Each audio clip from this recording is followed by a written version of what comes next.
जय गायत्री माता, जय गुरुदेव। पुनर्जन्म एक ध्रुव सत्य। इस पुस्तक में गुरुदेव पंडित श्री राम शर्मा आचार्य जी आगे लिखते हैं कि डॉक्टर गेट्स ने कालापन लिए लालसी यानी वन फसई रंग की किरणें खोजी हैं। इन किरणों का प्रकाश मनुष्य आंख से नहीं देख सकता, पर कमरे की दीवारों पर रोडाप्सिन नामक पदार्थ का लेप कर उस पर ये किरणें फेंकी गई तो उसका रंग बदल गया। ये किरणें हड्डी, लकड़ी, पत्थर, धातु को पार करके चमकने लगती हैं। पर इन किरणों को दीवार पर डाला जाए और बीच में कोई मनुष्य आ जाए तो दीवार पर उसकी छाया दिखेगी, यानी ये किरणें जीवित प्राणी का शरीर भेद नहीं सकती। डॉक्टर गेट्स ने इन प्रकाश किरणों को तत्काल मरे पशुओं की आंखों से प्राप्त किया है। एक मरणासन चूहे को गिलास में रखकर ये किरणें फेंकी गईं। दीवार पर उस चूहे की छाया पड़ी, पर जैसे ही चूहे के प्राण निकले, एक छाया गिलास से निकली और मसाला लगी दीवार की तरफ लपकी। वह ऊपर तक गई और लुप्त हो गई। अब दीवार पर चूहे की छाया नहीं थी, यानी चूहे का मृत शरीर उन किरणों के लिए पारदर्शी हो चुका था। परीक्षा के समय 2 अध्यापक भी मौजूद थे। उन्होंने भी मृत्यु क्षण में छाया को ऊपर नीचे आते वह सहसा लुप्त होते देखा। अब डॉक्टर गेट्स का प्रयास है कि यह जाना जाए कि छाया जब शरीर से निकलती है लुप्त होने के लिए तो उस समय उसमें ज्ञान रहता है या नहीं। इन किरणों के लिए चूहा जीवित अवस्था में पारदर्शी क्यों नहीं था? गेट्स ने उत्तर के लिए गैल्वानोमीटर से उन किरणों की शक्ति तथा मानवीय देह में संचालित विद्युत तरंगों की शक्ति को मापा। वह बताया कि शारीरिक बिजली की शक्ति अधिक है। जीवित शक्ति स्थिति में शारीरिक विद्युत प्रवाह होने से ये किरणें शरीर से टकराकर लौट जाती हैं। शारीरिक विद्युत प्रवाह उन्हें धकेल देता है। निष्प्राण होने पर ऐसी कोई बाधा बचती नहीं है और किरणें शरीर को भेद जाती हैं। डॉक्टर गेट्स शरीर की विद्युत शक्ति को ही आत्मा की प्रकाश शक्ति मानते हैं। फ्रांस के डॉक्टर हेनरी वाराहुक ने अपनी मरणासन पत्नी एवं बच्चे पर प्रयोग कर मृत्यु के फोटो लिए तो कुछ रहस्यमय किरणों के चित्र प्राप्त हुए। डॉक्टर FM स्ट्रा ने तो इस तरह का सार्वजनिक प्रदर्शन ही किया, जिसमें अखबार प्रतिनिधियों ने भी चित्र लिए और रहस्यमय किरणों के चित्र प्राप्त किए। अमेरिका में बिल्सा क्लाउड चैम्बर द्वारा आत्मा के अस्तित्व संबंधी अनेक प्रयोग किए गए। वह चैम्बर एक खोखला पारदर्शी सिलेंडर है इसके भीतर से हवा पूरी तरह निकालकर भीतर रासायनिक घोल पोत देते हैं। इससे सिलेंडर में एक मंद प्रकाश पूर्ण कुहरा छा जाता है। इस कुहरे से यदि एक भी इलेक्ट्रॉन गुजरे तो फिट किए गए शक्ति संपन्न कैमरों द्वारा उनका फोटो ले लिया जाता है। सिलेंडर में होने वाली हर हलचल का चित्र आ जाता है। इस चैम्बर में जीवित चूहे और मेंढक रखकर बिजली के करंट से उनको प्राणहीन किया गया। देखा गया कि मरने के बाद चूहे या मेंढक की हूबहू शक्ल उस रासायनिक कुहरे में तैर रही है। उस आकृति की गति विधियां संबंधी प्राणी के जीवन काल की ही गतिविधियों के अनुरूप थी। क्रमशः यह सत्ता धुंधली होती जाती है, फिर कैमरे की पकड़ से बाहर चली जाती है। लंदन के प्रसिद्ध डॉक्टर WJ किलर ने एक पुस्तक लिखी है, दी ह्यूमन एटमॉस्फियर। इसमें उन्होंने अनेक महत्वपूर्ण तथ्य गिनाकर भौतिक विज्ञान को इन चुनौतियों से जूझने का आह्वान किया है। एक तथ्य यह है, अपने सेंट जेम्स अस्पताल में डॉक्टर किलर ने रोगियों के परीक्षण के दौरान एक दिन खुर्दबीन पर एक दुर्लभ रासायनिक रंग के धब्बे देखे। यह रंग आया कहाँ से, वे व्यग्रता से खोज करने लगे। दूसरे दिन इसी रासायनिक रंग की लहरें उन्होंने एक रोगी की जांच करते समय शीशे से देखी और चौंक पड़े।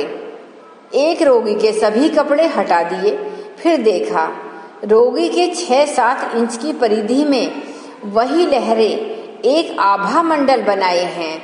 वह प्रकाश किसी भी शारीरिक अस्वस्थता का परिणाम नहीं था। प्रकाश मंडल मंद पड़ रहा था। डॉक्टर किलर सतर्क हो गए। रोगी मरणासन था। जैसे जैसे प्रकाश मंडल मंद पड़ता गया, रोगी शिथिल होता गया। सहसा वह प्रकाश जाने कहाँ खो गया। डॉक्टर किलर ने देखा रोगी निष्प्राण हो चुका था। अब उस ठंडे शरीर के आसपास कहीं कोई रासायनिक रंग शेष नहीं रहा था। इस घटना की रिपोर्ट छपी तो लोग चकित रह गए।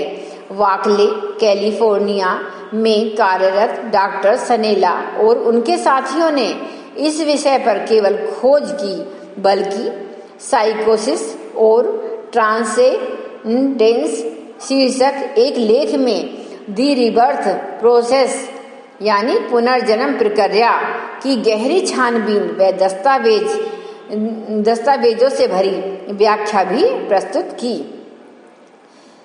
डॉक्टर सनेला के समूह ने सोजिफ्रेनिया, मेनियक डिप्रेशन यानी एक अवधि के लिए मानसिक उन्माद की स्थिति आ जाना, फिर सामान्य मन स्थिति, इस तरह अनवरत क्रम तथा मानसिक असंतुलन जन्य अन्य रोगों के रोगानुसंधानों का विवरण देते हुए यह तथ्य प्रदर्शित किया कि उनमें से अधिकांश उच्चतर मानसिक विकास की प्रक्रिया वाले वे लोग हैं जो विराट आंतरिक शक्तियों के अपरिपक्व तथा असंतुलन पृष्ठफुटन के कारण इस स्थिति में पहुंचे हैं। सनेला समूह के अनुसार विकास की यह स्थिति वस्तुतः मानसिक रोग नहीं है, बल्कि पुनर्जन्म प्रक्रिया की ओर यह गति मात्र है। पहले विज्ञान पदार्थ की 4 अवस्थाएं ही जानता था, ठोस, द्रव, गैस और प्लाज्मा। प्लाज्मा मात्र वह अंतरिक्ष में विद्यमान है, किंतु भौतिकी प्रयोगशालाओं में भी उसे अत्युच्च तापमान पर उत्पादित किया जा सकता है। 1944 में सोवियत भौतिकी विद वही एस ग्रिश्चेंको ने पहली बार पदार्थ की पंचम अवस्था जैव प्लाज्मा की खोज की, जो कि सभी जीवधारियों में विद्यमान प्राण ही है। डॉक्टर ग्रिश्चेंको के अनुसार जैव प्लाज्मा में इयान्स, स्वतंत्र इलेक्ट्रॉन और स्वतंत्र प्रोटॉन होते हैं, जो कि नाभिक से स्वतंत्र अस्तित्व रखते हैं। यह तीव्र संचालक है और दूसरे अवयवों या जीवधारियों में शक्ति के संग्रहण, रूपांतरण तथा संवहन में सक्षम होता है। यह मनुष्य के मस्तिष्क में और सुषुम्ना नाड़ी में एकत्रित रहता है। यह अत्यधिक दूरियों को तीव्र गति से लांघ सकता है और इस तरह टेलीपैथी, मनोवैज्ञानिक और मनोगति की प्रक्रियाओं से संबंधित है। इस अनुसंधान के बाद सोवियत विज्ञान ने तेजी से इस क्षेत्र में प्रगति की है। अपने प्रयोगों के दौरान रूसियों ने अत्यधिक विकसित उपकरणों का प्रयोग किया। उच्च वोल्टेज वाली फोटोग्राफी की प्रक्रिया, जिसमें इलेक्ट्रॉनिक माइक्रोस्कोप भी शामिल हों, क्लोज सर्किट टेलीविजन तथा मोशन पिक्चर टेक्निक का उपयोग, जिसे एस.डी. किर्लियन और वही के किर्लियन ने विकसित किया है, रेडिएशन फील्ड फोटोग्राफी को रूसी किर्लियन ओरा कहते हैं। इनके द्वारा ग्रिचेंको की बायो प्लाज्मा और उसके भारतीय समतुल्य सूक्ष्म शरीर तथा उसमें परिव्याप्त प्राण आवरण को अवधारणाओं की पुष्टि होती है। इस तरह यह अज्ञात ईश्वर तत्व के जगत में वैज्ञानिकों द्वारा अति महत्वपूर्ण भौतिक आधारों की खोज की है।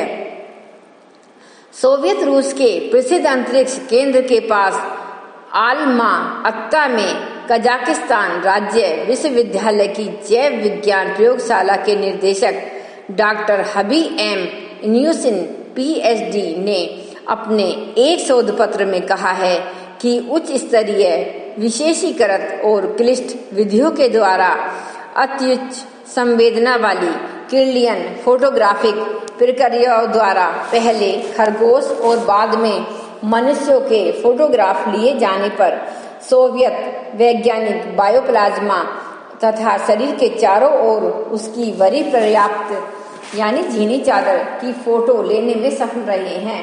किर्लियन फोटोग्राफों से पता चलता है कि जैविक प्रकाश का कारण जैव प्लाज्मा है, इनका आधार होता है और इनमें ध्रुवीय छोर होते हैं, प्रयोगों से प्रमाणित होता है। आज के लिए बस इतना ही, आगे का हम कंटिन्यू करेंगे नेक्स्ट में, इसलिए आप इसके आगे वाला भी जब भाग आएगा उसको आप बड़े ध्यान से सुनना, पीछे वाले भी आप सारे सुनते जाना, जिससे आपका एक रेगुलरिटी में आता रहे, पूरी पुस्तक ढंग से समझ में आती रहे। आप सभी श्रोताओं को मेरी तरफ से धन्यवाद तथा नमस्कार। एक बार हम अब गायत्री मंत्र का उच्चारण करते हैं। ओम भूर्भुवः सुवः तत्सवितुर्वरेण्यं भर्गो देवस्य धीमहि धियो यो न प्रचोदयात्। जय माता।